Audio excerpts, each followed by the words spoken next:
बीडच्या अंबाजोगाई येथील शासकीय स्वामी रामानंद तीर्थ रुग्णालयात बनावट औषधांचा पुरवठा करण्यात आल्याची धक्कादायक घटना उघडकीस आली आहे। या प्रकरणी सुरत आणि ठाणे या ठिकाणच्या चौघांवर गुन्हा दाखल झालाय।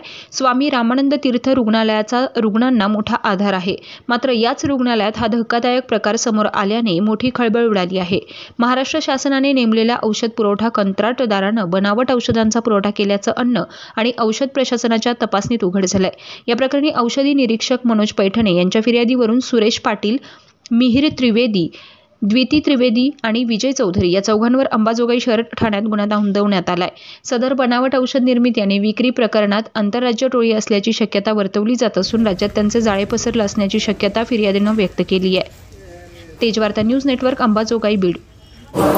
सदरील स्वामी रामानंद तीर्थ जे हॉस्पिटल आहे त्याच्यामध्ये फूड अँड ड्रग्स अन्न भेसळ विभागातर्फे काही मेडिसिन्सचे नमुने, रूटीन नमुने घेण्यात आले होते।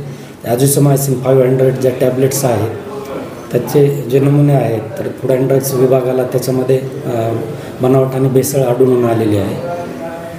त्यामुळे फूड अँड ड्रग्स विभागातर्फे मनोज भानुदास पैठणे यांनी सरकारतर्फे फिर्याद दिलेली आहे। सदरील फिर्यादीनुसार सुरेश दत्तात्रय पाटील, मिहिर त्रिवेदी, त्याचप्रमाणे द्विती त्रिवेदी आणि विजय चौधरी यांच्या विरोधात तसेच त्यांच्या कंपन्यांच्या विरोधात गुन्हा दाखल करण्यात आलेला आहे।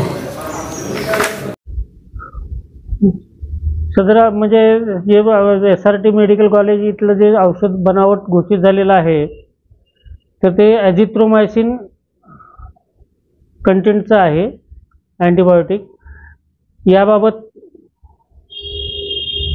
औषधाचे नमुने औषध निशाने काढल्यानंतर शासकीय विश्लेषकानं त्याच्यामध्ये एझिथ्रोमायसिन हे घटक द्रव्यच नसल्याचं घोषित केलेलं आहे।